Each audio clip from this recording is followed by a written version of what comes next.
Hey guys, so in this video we are going to learn how we can set up Hyperledger Fabric Network onto our local machine.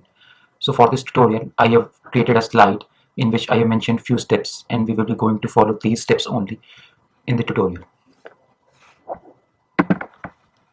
In order to run a Fabric network we have to follow these steps. So the first step is to generate crypto materials. So basically these are the certificates that different components require in order to start the process. And the next step is generating the channel artifacts. So what happens is that in this step we will be going to create a application channel which we will be saying it as my channel, and after that all of our peers will be going to that channel in the step 3. And once we have all the peers join that channel, we will be going to update the anchor peers for them, and after that we will be going to do the chain code package, the packaging of the chain code, and after that we will be going to install the chain code package into the peers. And once the chain code package installation is done, we will be going to approve the chain code definition. Once the definition is approved, we will be committing the chain code, and in the final step we will be invoking the chain code. For this tutorial I have created a repository, a GitHub repo, in which I have basically that repo is the fork of original Hyperledger Fabric samples, and I have trimmed down the code and kept only the required code for this tutorial. So the name of the repository is Fabric Samples Advanced Topics. So right now let's jump into my terminal and we are going to see that live. Now we are into my terminal. So before moving ahead, let me show you the folder structure of the source code. So let me do the ls command, ls, and I can see that this folder, asset transfer basic, here we have the application code where we have chain code part and the application part that will be interacting with our blockchain network. Then we have a bin folder where we have fabric binaries that will be required for this demo to generate, in order to generate the certificates. And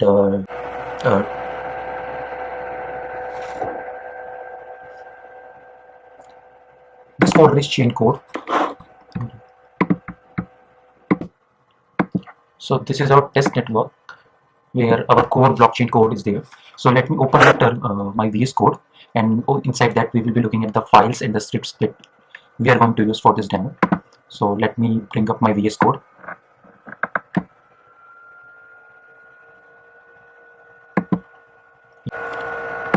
So inside the VS code, as I told you that in the test network we are having most of our code, and we have one environment file where we have kept some environment variable like the system channel name, the image tag, and the compose project name, which is used for the Docker networking.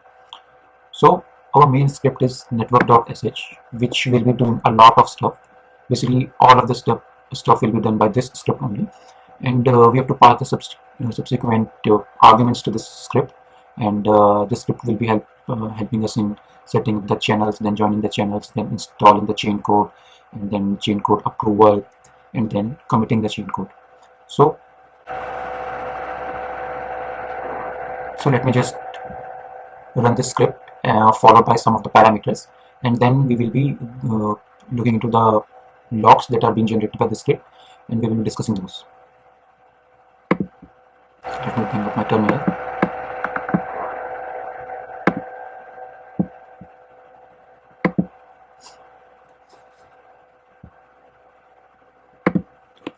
Now let's go into this test network directory.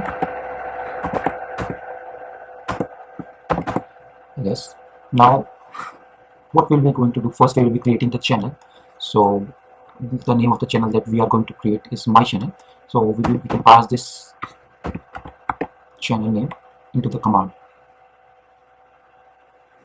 networks up, and then create channel flag, create channel, then -c followed by the channel name. So we are keeping my channel as the channel name, my channel,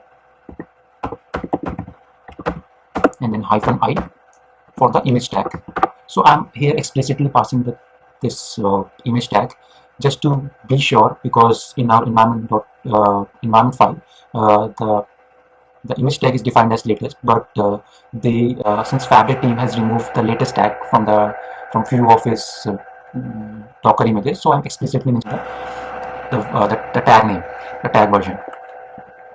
So once I will be hitting the enter, we can see a lot of logs will be generated.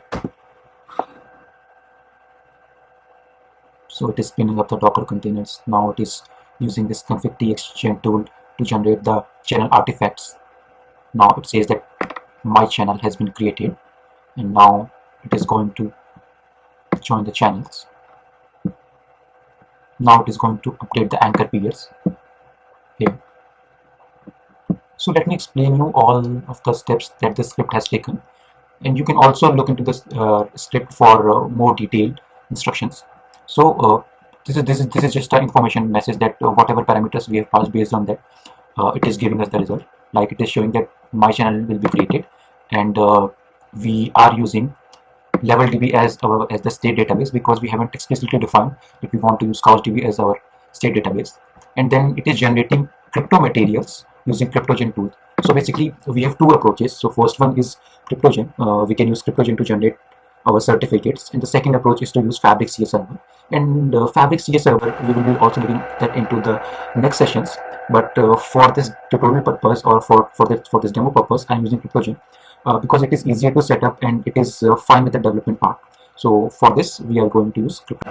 So also it is showing me that the local Fabric binaries or the Docker images that I have is of version 2.3, and we are using the version 2.2 as we have explicitly mentioned here, using iflag. So it is showing that we are using CryptoGen to generate the certificates, and then here it is creating identities for org1. So basically it is using one of the file, that is cryptoconfig org1.yaml, and it is outputting that into the organizations folders. So we will jump that into this file also, but just for now, let's go with the flow, and we will be looking at what are the things going on this command. At this step, it is creating the certificates for org2, and then at this steps, it is going to create the certificates for org1.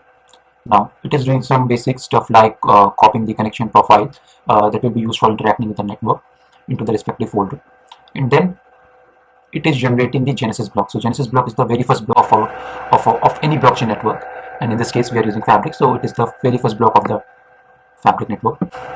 So this is the command that is being used for to start create the Genesis block, and here we have to define the system channel. So we are explicitly defining this as system channel.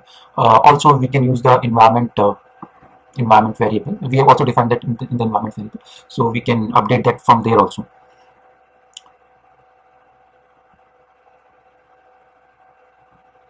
And these configurations are we are getting from one of the file, that is config.txt.yaml.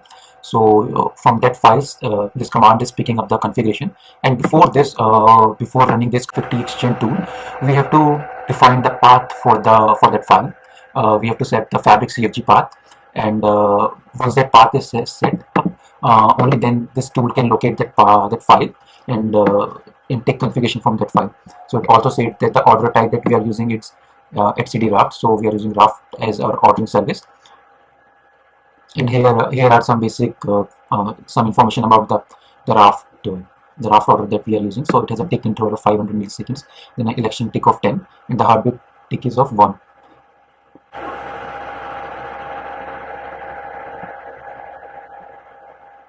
So once the Genesis block is created and our channel artifacts is created, now we can spin up the Docker containers. Docker container for peers, peer 0 of org1 and peer 0 of org2. So basically this is a network with two nodes, peer 0 of node org1, peer 0 of org2, and one ordering service we have. So basically only we have 3 components in this three Docker containers for this network. So once the network is started, since this ordering service need a Genesis block, so we have defined the Genesis block here. We got the Genesis block at this step. Now this ordering service can start up seamlessly because now we have ordering service for this.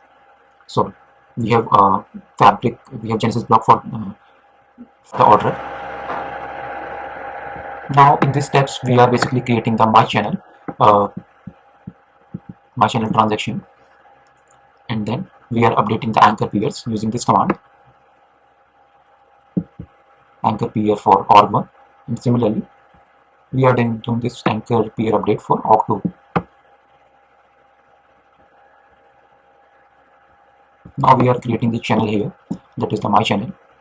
So you can look at the command pair channel create, and followed by the order the -o flag is for the order endpoint. So that is the ordering service is running at localhost 7050, and here we have to define my channel name using -c flag, and then we have to override the TLS host name using this flag, and then we can define the channel transaction path, and then we can define the output block, that where we want to keep the output block. So our output block is present at this location. So we will go through we will be looking at these crypto materials, that where they are created, and also that then we have to define the TLS flag, that we are using TLS for this option, basically TLS for this whole fabric network, and then we have to define the CA file for the order. Now we have received block 0, which means that our channel, the application channel, my channel, has been created, and now our two peer nodes, peer 0 of org1 and peer 0 of org2, can easily join those. So command for that is here, peer join channel -b, followed by the path for the block, and then similarly for peer 0 of org2 we have to run this command here. Just we are changing the environment variables for the peer command using some shell scripts, and then once the environment variable are changed, after that we are running this command.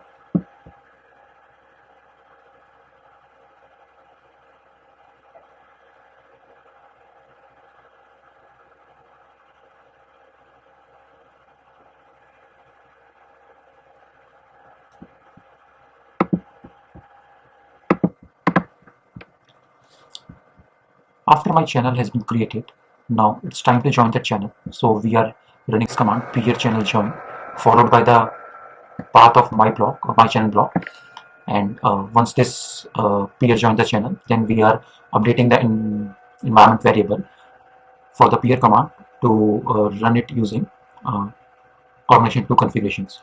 So once we have updated those environment variables, then we can run peer channel join b by -b, and then followed by the path of the block. Now once this join command has been done, now it's time to update the channel with the information that these peers have joined the channel.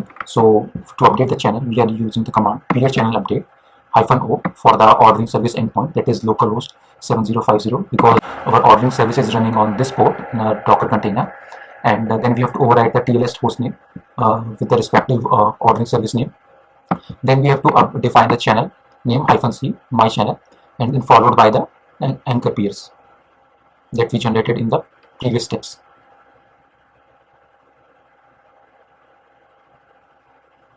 Now we have successfully submitted the channel update in this step.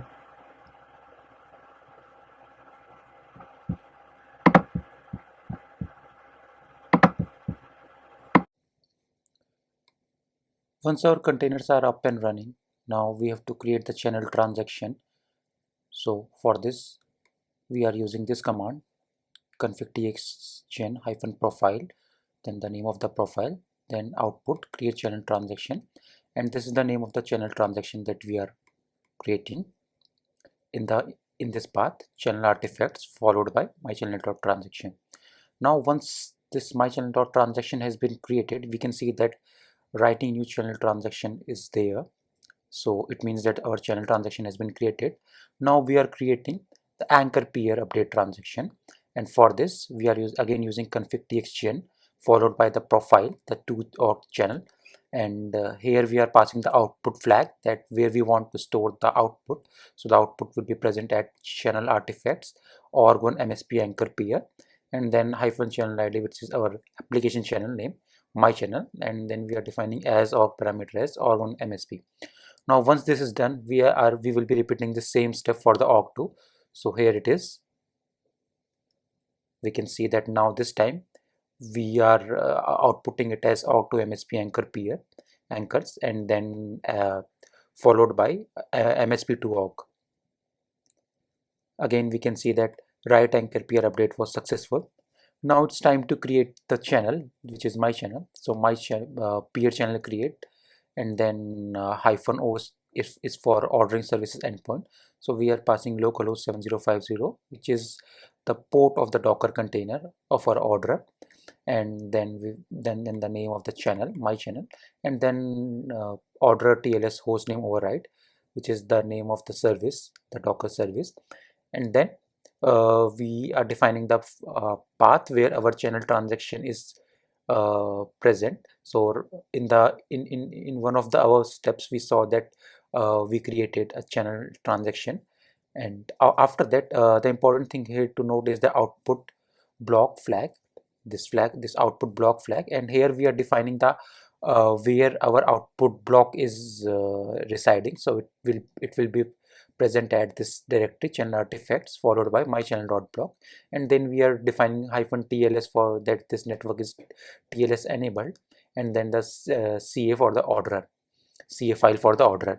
Then once this step is done, we can see that the received blocks, we get a message received block 0, which means that our channel, my channel, has been successfully created, and we can also see that logs here that my channel has been created. Now my channel has been created. Now it's time to join that to the channel. So peer channel join -b followed by the channel block, which is my channel.block, and in this case org1, basically peer 0 of org1 is joining that channel. Now it's time to join the channel by the organization 2, and before that we are using some shell script to update the environment variables for the organization 2. Now once those environment variables are updated, now we can run that peer channel join command for the org2, and once this is done, now it's time to update the anchor peers with the information that these organizations and these peers have joined the channel. So this time we are updating the org1 MSP anchor, and we can see that the response was successful. We can see that successfully submitted channel update, and once this is done, we will be repeating this step for the organization 2, and here we are updating the org2 MSP anchor with the information that peers 0 of org2 has joined the channel. And once this is done, we can see successfully that anchor peer uh, anchor peer update was successful for org2 also, and both the peers have joined the channel. Now let's jump into our VS Code and see all of the files that were generated using this script. So here we have one organization folder, and inside that we are interested into order organization and the peer organization. So basically these folders are holding the certificates or of the respective components. So the order organization is holding the certificate for the orderers, and the peer organization is holding the certificates for the peer organizations. So here we can see we have one folder org1.example.com, and inside this folder we have all the certificates required for the organization 1. We can see that, and similarly we have one another folder org2.example.com, and here we have folders for the organization 2. Now we can look for the channel artifacts, and inside this we can see that we have all the artifacts that were generated while the execution of the script. We can see that my channel.block is there, we can see that my channel.transaction is there, we can see that org1 MSP anchor.transaction is there, and we can see that org2.msp transaction is here. And with the help of tools we can decode the information inside these blocks and these transactions. So we will be seeing that in the later sections. And the most important thing, that the Genesis block, so Genesis block is here inside the system Genesis block folder, and we can see that it is also decoded, the file is decoded, and with the help of tools that are provided by the fabric, we can decode these information. Now once the channel has been joined, now it's time to package the chain code, and after that we will be installing the chain code package into the respective peers, and after that we will be approving the chain code definition, and once it is done we will be committing the chain code definition, and after that we will be invoking some transactions to test our network. So for this we will be writing this command: network deploy cc cnn basic. So cnn basic is our name of chain code, and cvv is the chain code version, so we are defining one as our version, and after that it will be packaging the chain code. So since we are using Go chain code, so it has to first get some dependencies and then finish up the rendering of those dependencies, and after that it will be doing some packaging. So here we can see that chain code package, and it is creating a tar.zz file in the asset transfer basic chain code.go. Now after that we are installing the chain code to the peer 0 of org1, and here we get that it is installed successfully with the status code of 200. After that it is trying to install the chain code on peer 0 of org2 with this command. Again here we are using some shell scripts to update the environment according to the org2, and here we also get that status as 200. Now we get the peer chain code approve my org. So basically here we are approving for the orgs. So this time we are doing for the peer 0 org1, and we get the status as valid. And after this we are trying to check the commit readiness. So since it was approved by my org1, so here we can see that the result for the org1 MSP was true, while the result for the org2 MSP was false. Now again we are trying to check commit readiness, and this time we get true for org1 and false for org2.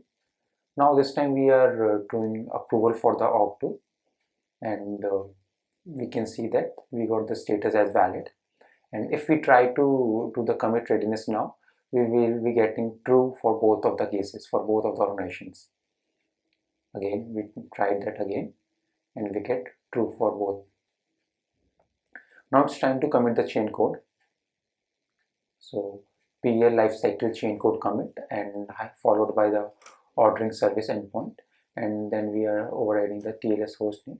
Then --TLS is there to enable the TLS flag, and then the CA file for the orderer. And the interesting part is here is that we have to define the channel ID, the name of the chain code, which is basic, and the peer address for both the peers and their TLS root certificates. So here we are defining for org1, and this is for peer 0 org2, and this is the version, and this is the sequence number. Again we got the transaction ID and got the status as valid.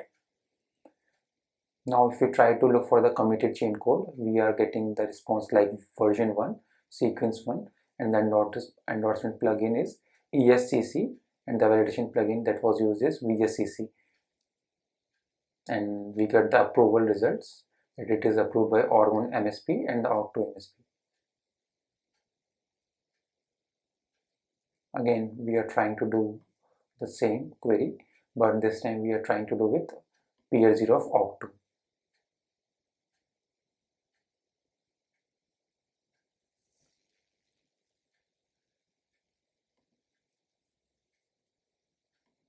After this, let's spin up a Docker container for the CLI. So let's go into test network, and I have created one compose file for the CLI. So docker compose cli.yaml and then up -d for detached mode. Yeah, the container is created. Now let's see docker ps, and we can see that our chain code that was installed on both the ordination peer0 org2, and then we have peer0 org1. And let's see if our CLI is up and running. Yeah, our CLI is up and running. So let's get inside the CLI and we will make some transaction. So docker exec CLI, and we will do bash this folder asset transfer basic, and inside that we were using the go chain code. So this is the main file asset transfer.go, and internally it is using smartcontract.go, and these are just the dependencies that we are using, the contract API for the fabric. This is the init ledger function where we are passing some of the initial data to the blockchain. This is the create asset function. Basically this smart contract is related to the cars example. So there we will be we will be creating a asset which is car in our case, and we'll be storing that into the ledger, and we will be invoking some queries against that, like read asset. In this we are passing the ID, and based on the ID we will be getting that particular asset. And below we have one update asset function where we are passing all the parameters that we want to update, and after passing those we will be writing at that same key. So here in our example the key is ID. So this is the delete state. So delete asset function, so it is basically deleting the state from the world state. And this is an asset exist, which is just doing some kind of assertion where it is trying to get the data from the ledger and checking if it is null or not.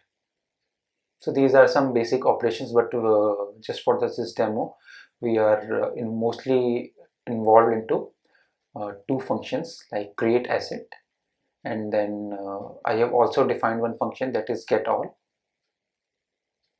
assets. So this function is essentially getting us all the data that is being stored into the ledger.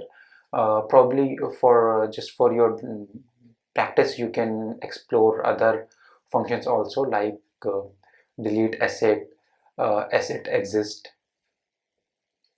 update asset. So you can try these functions on your own. So here we are. So we are passing 100 as the ID, and then we are passing the color which is red, and then we are passing size, then we are passing the owner name, and after that we are passing the appraiser value. Now if I just submit this transaction, I got a chain code invoke successful response with status code 200.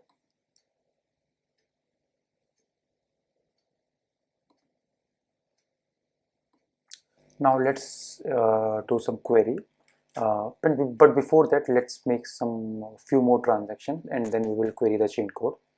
So here is my terminal. I'm using the same command, just changing some values like the asset ID and the color. So let's make it as 101.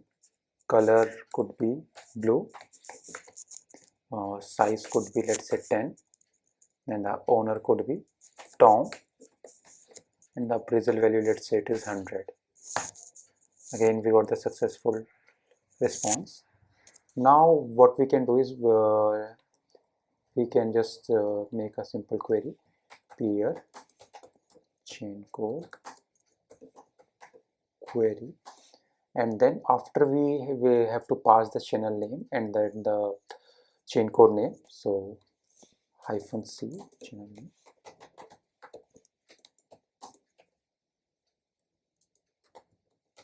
paste it, and then we have to pass the argument. So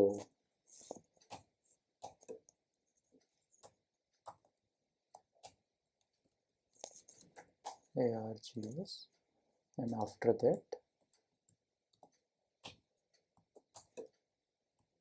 we will be using the get asset function. Get assets. Now let's submit that.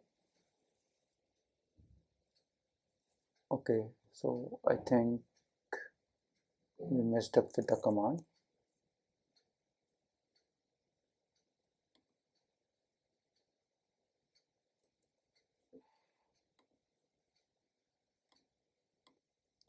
Oh, I just forgot the -c flag there. Function get all assets not found. So maybe it should be get asset. Let me look into the chain code. Okay, the function name is get all assets. Okay, so here we get all response, like the transaction that we initiated. So in this way you can make multiple queries and invoke some transactions. So let me just create one more transaction, and if I just do query now, I will be getting that into the record as well. So we just created 1010, which is this, so we get here. So that's all for this video. Thanks and stay tuned.